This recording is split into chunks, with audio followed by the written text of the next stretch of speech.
Hello again, Struck Quap. Today with this video I would like to talk about something that I was asked yesterday, and it's about resistances. Someone asked me, how does resistance and damage reduction kind of calculate and work? And I explained that the way I suspect it works is it first calculates damage reductions.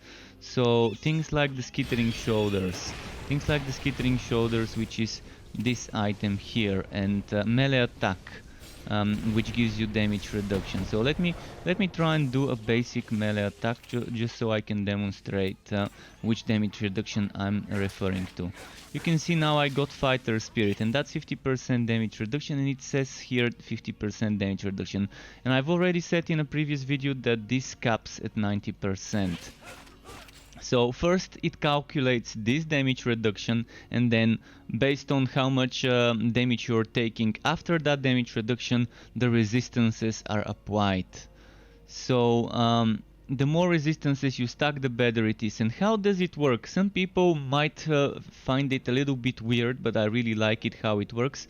Physical resistance is resistance that prevents damage against everything. So physical resistance gets added to your elemental resistance. So first it applies the damage reduction, then it takes the physical resistance number, and then on top of the physical resistance number it adds the elemental resistance. So let's say you have let's say someone hits you for 100,000 and you have 50% damage reduction, and then you have 30% physical resistance, and then you have for example that element being fire, and you have your fire being up to 50, so another 20% fire. That means you're going to take 50%, which is 30 physical plus 20 fire, of the 50% of the 100,000. So you're going to take only 25,000 damage from that 100,000, because 50% gets removed from the damage reduction of it, and it leaves us 50,000. Then from that 50,000, half of it gets reduced by the combination of the physical and fire, and that's kind of how it works. So resistances should not be underestimated, and if you have the opportunity to stack enough of those resistances to get 3 sets with one for poison, one for fire, one for electric, it would be nice. Otherwise you might want to stack more physical for the time being, until you can find good road items of the different sets.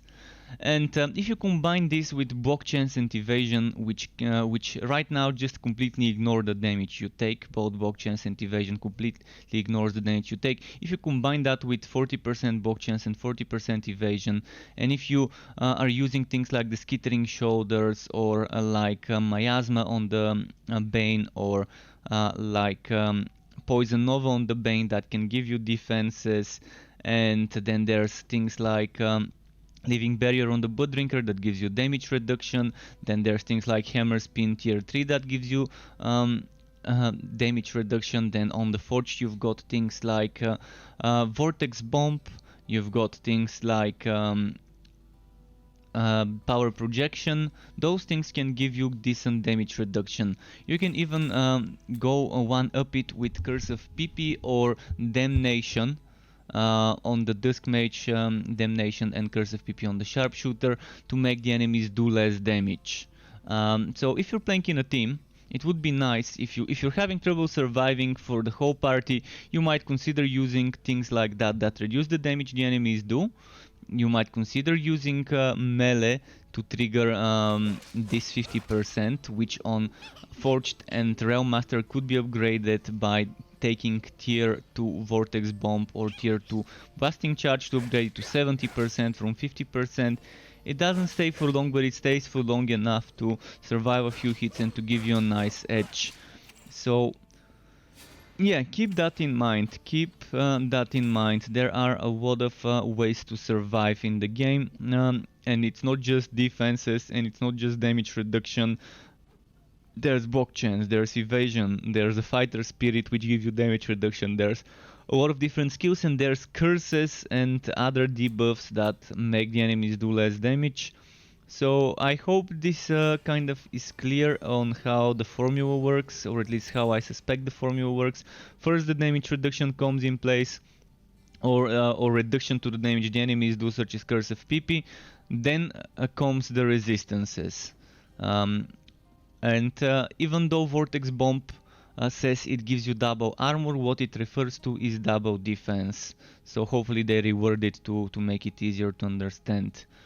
I hope this was a useful video. If you would like to get notified when I upload more content like this for Torchlight 3 or other Wooter games, feel free to subscribe to my channel and hit that bell button, and optionally you can even click the join button to be a Struck Club member, but it's entirely optional, and it will give you some perks such as emotes and loyalty badges.